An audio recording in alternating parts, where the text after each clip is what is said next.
Hello, today we are at my mum's house in Bath, which is so much nicer and there are so many more pretty cushions, but it is by a main road, so I apologise for the audio discrepancies. Today I'm going to talk about The Social Contract by Jean-Jacques Rousseau, which was published in 1762 and translated by Maurice Cranston. Rousseau was a French 18th century political scientist and philosopher who was born in the city-state of Geneva. Social contracts are a political construct. It's all about people exchanging their freedom for protection from their ruling body. To understand this, though, we're going to have to go back a century to Thomas Hobbes, who initiated the idea of a social contract. In Hobbes's Leviathan, he talks exclusively about the human interaction between the ruler and the ruled, and just its exchange of freedom for protection. Essentially says that an authoritarian government is better than anarchy, but doesn't go any further into the moral implications of that or how that could go really wrong. A man called John Locke was sort of rubbed up the wrong way by Hobbes's theory and said that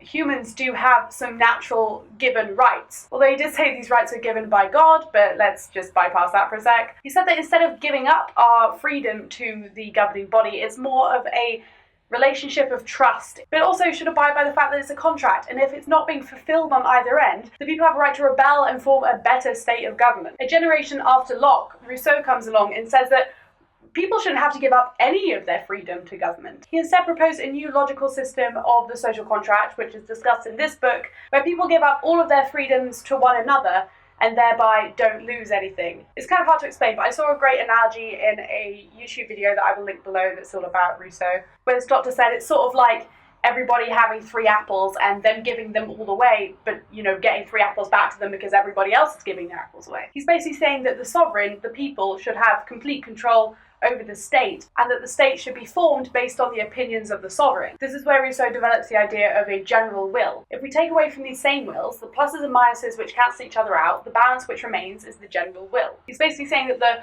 moral code of the sovereignty is an average of everybody's opinions, and that that's what the law should be, and that's what the sovereign should conform to. He says some things that are a bit contradictory, like the fact that people should be forced to be free, but what he's saying by that is that this social contract only works if everybody works as a body together, and that forcing people to be free doesn't limit their freedom, it just limits their expression of their freedom, if that makes sense. So it's kind of a summary of what Rousseau's trying to get at with this social contract. One thing I really liked about this book is Rousseau's premise. It's almost speculative. He doesn't expect everyone to agree with him. He's just trying to start from nothing and figure out what he thinks a government should be and what rights people should hold, and it's all his personal opinion. It starts with saying, my purpose is to consider if, in political society, there can be any legitimate and sure principle of government, taking men as they are and laws as they may be. In this inquiry, I shall try always to bring together what right permits and what interest prescribes, so that justice and utility are in no way divided. That's an excellent starting point. I would definitely get this guy to make my rules. I'd trust him. One problem with Rousseau's logic is it doesn't give the state an intrinsic right to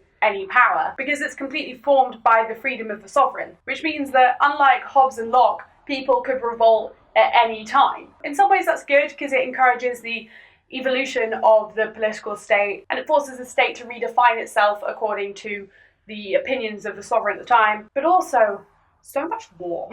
There's no stability in the state in that way. And that's why this book is pretty much a Bible for the French Revolution and the American Revolution. In fact, so much of Rousseau's logic is literally written into the Declaration of Independence. Any 18th century libertarians really grasp the ideas that this book put forth and actually put them into action. So nice one, Rousseau.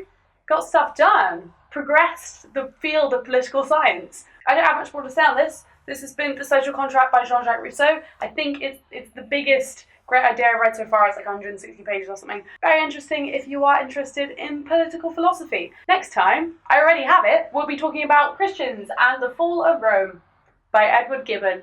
See you then.